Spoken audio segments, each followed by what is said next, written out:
Hey Russ, just a brief reflection on the Charlton game, as we always do. A few days after the game. Disappointing, but there were some elements in the game that you must be really pleased with. Yeah, some really pleasing bits. I think the biggest disappointment is that we obviously we conceded the goal we did, and we've been through it, we've analysed it. The guys have analysed the game as they always do in their units. It's been a good few days of work, really, actually, since the game. It was good to get everyone's opinion and feedback on it. We're all in the same mindset. We all have the same opinion on the game, that there were some really good bits, but we didn't have enough intent or purpose or speed, really. And without giving them a get out, the pitch doesn't help that. The ball speed was one of the lowest it's been for us for the season, but it's really difficult when you're playing against a team who sit so deep, obviously, after they go 1-0 up, and also with the pitch how it is at the moment. So that was a frustration. But yeah, as you said, we had two guys making their debuts. Matty's been here for a long time. He hasn't played for a while. Harry's obviously only had a couple of days of work before. Both really positive signs that they're going to fit in really well. Ethan's only had a couple of games and then not much training as well. So it's a team in transition again, with people getting used to each other and building relationships. And I think what I saw gave me real positivity moving forward. And we're playing against one of the best sides, best squads in the league. So you have to take that into account. And a team who speaking to their experienced players after, who knew what a difficult night they would be in for after we played how we did at their place. So I think we are very, as I said to you all the way along, we are very competitive. We are really close to being a very good side. And again, it's constantly, solving problems and finding solutions to the next problem. And the problem we have now is integrating people as quickly as we possibly can and making sure they're ready to perform in the way that we want them to. If we look at Harry in isolation, he went from making, I think, 14 passes in his last game at Cambridge to 102 for us on Tuesday. So it's a big difference. It's a big change in the way he's going to be asked to play, and in the way that the team tries to function. So we're going to get them up to speed really quickly, and I'm really confident that Tuesday prepares us really well for tomorrow to put in a good performance. You mentioned Ethan there. Is he the kind of player that you love to see him running at defenders, running down the flanks, and it's just about developing that decision making from him, and when he releases the ball, who he passes to, etc., stuff like that. But the excitement from a player like Ethan's evident. Yeah, again with Ethan, it's his first loan, so he's not played at this level, and he's a very, very good player. He's very talented, but you need to realise quickly when you go out how much it means to people, how difficult it is to play against experienced players, and sometimes you're going to need to do other things to try and get on top and dominate your opponent. So I think with Warren, if we look at first loans, with Warren, he worked out really quickly what he needed to do, and listened with really intently and the detail that we were asking of him, and that's why he's progressed and improved hugely. With Lass as well, it's been up and down the process. He's had some brilliant games, had some games where I'm sure he's learned a hell of a lot about what it's going to take for him to have a long and successful career at first team level. So with first loans, it's always it always takes time, and it's always, I guess it's a gamble, really, regardless of how talented the player is. So with Ethan, what we've got is someone who we know can really produce special moments for us, and he has to be reliable at the other end as well, and he's got both of those capabilities. So I've got no worry about Ethan, and I'm looking forward to seeing him.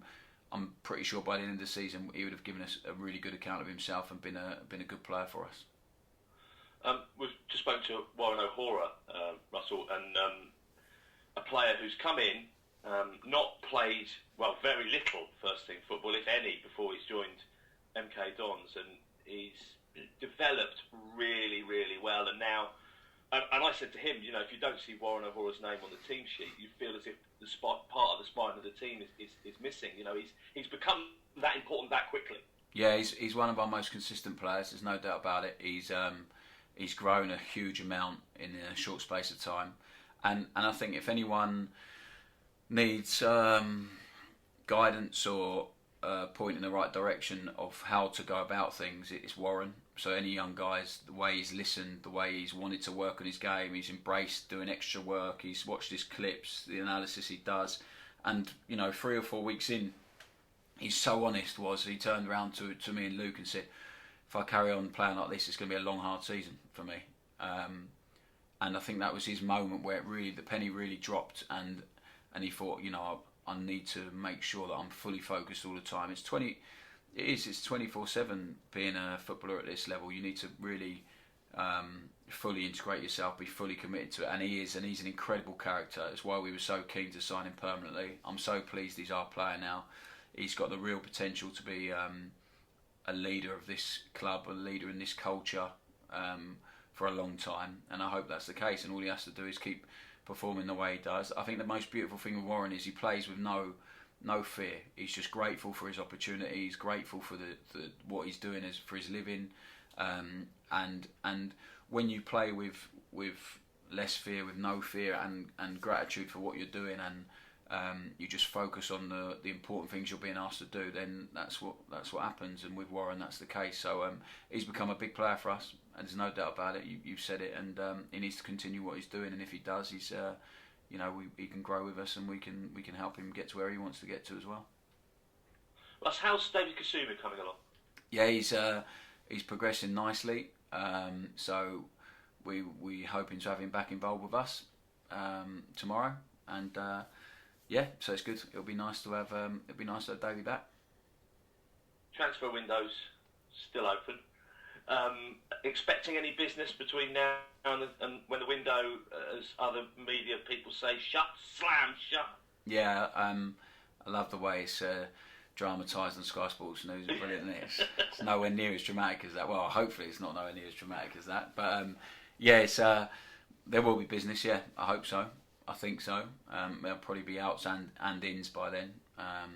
I'm sure all will become clear after these 3 days, and then obviously you have to be open for something that is unexpected as well, in terms of something that comes up to maybe bring into the football club, and something that comes up to maybe lose a player or whatever. So we're ready. We are open and wanting to do business, being supported by the chairman and Andy on that. So it's just up to us now to make sure we're able to do it. And it's been a really slow window, I think, on the whole. I think we've probably done more business than most. I'm really happy with what we've done so far. I think it's been a brilliant transfer window for us as a football club, and if we can get a couple more in that we're looking at, then it'll be even better. Just finally from me on AFC, I guess your job to a certain extent is to get the players up for it for those that don't understand the meaning of this game, but also be completely dispassionate about this game, because and Warren OHara mentioned it as well. It's almost treating it like you would treat any other League One game, but you almost can't treat it like any other League One game. It's a balance for you, I suppose, with what you've got to do and get from the players and the way you treat it. Yeah, I think in terms of the way we treat it as any other game, we prepare like any other game, the way we would, with obviously the focus on us, but being aware of what the opposition have and what the opposition's strengths and weaknesses are. But I think you're right, it's important for me to contextualise it for the players, there's no doubt about it, because when a game, it's like any derby really, and it's really difficult when players haven't been at clubs for a long time or whatever, and I played in some really big derbies, and it's some of them speak for themselves, but sometimes players, and being a captain for a long time in the dressing rooms, sometimes I had to remind players of what it meant to the supporters, and with players, you treat it as 3 points, you have to, and it's really difficult to not get emotionally involved, and I think when you do become emotional about it, it becomes difficult to manage that for some people, and to put in a performance and not get carried away with that. So, but it is important to contextualise it for the players, because it's very important to our supporters. There's no doubt about it. It's very important to our owner, and ultimately that means it's very, very important to us. So we will be contextualising the game, but at the same time they have to go there with the same focus, same intensity, same mentality as they would with any other game, but being aware of how much it means to everyone involved in the club. Cheers, Russ. It was a frustrating afternoon for you, wasn't it, the reverse fixture in this one? Yeah, it was for a number of reasons. Obviously, Cammy Jerome had a goal disallowed that should have been a goal very early on. And then after that they scored, and we replied really quickly, and then dominated for most of the game. And they end up actually having a couple of good chances through through Piggott, who's one of a very good striker at this level. There's no doubt about it. But yeah, it was a game I felt we should have won. So we're still a bit frustrated, and then obviously we lost some staff members for 10 days after it as well. So yeah, it was frustrating for a few reasons. But they were very difficult to break down. They were very organised, worked very hard, and I expect to see the same thing again. I think we spoke about him at the very start of the window, but more rumours have circulated about Matthew Soro and his future at the club. Is he sticking around this month? Is he out? What's the situation then? Yeah, so this is I said to you all the way along, we're going to attract interest for young players. We're going to because of the way they play, because of the platform we give them, I guess. We're not scared of playing young players. If you're good enough, you're old enough. We've put a lot of trust and faith in Matty, and he has real potential. I think at this minute in time, it is still real potential. He hasn't, in terms of numbers, assists and goals, he hasn't got as many as he should have with the amount of good positions he gets in.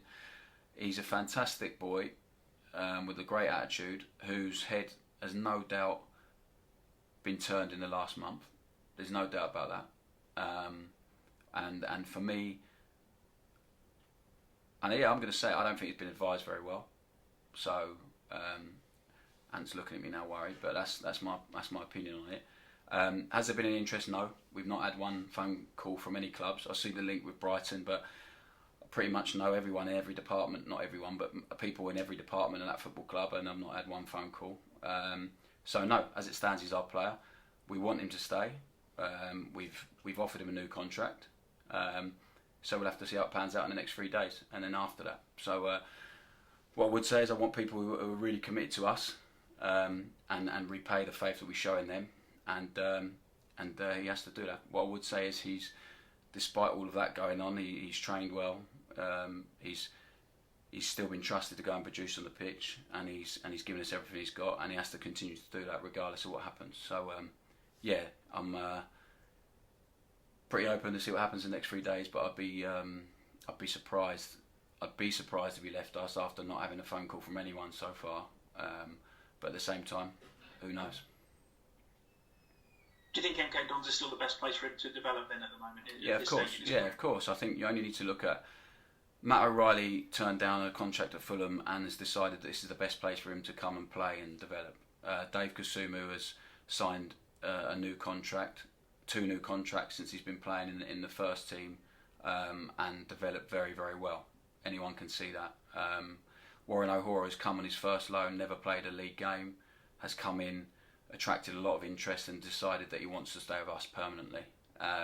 Andrew Fisher took a pay cut from Blackburn to come here, has earned a new contract very quickly because the chairman and myself and Andy want to reward players for commitment, for good performances, for buying in completely to what we're doing and being good characters.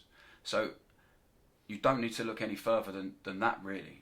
That there is the evidence to say that this is a good place for you to develop. And also, Matty was getting released. He had a 6-month contract when I took over, and to a lot of people's surprise at the club, I wanted him to stay, and I thought he could be a big player for us. And it's taken a lot of work and time and effort to get him to a place where he can be a big player for us. So yeah, you can probably tell I feel strongly about it, and I think this, and I'm not gonna.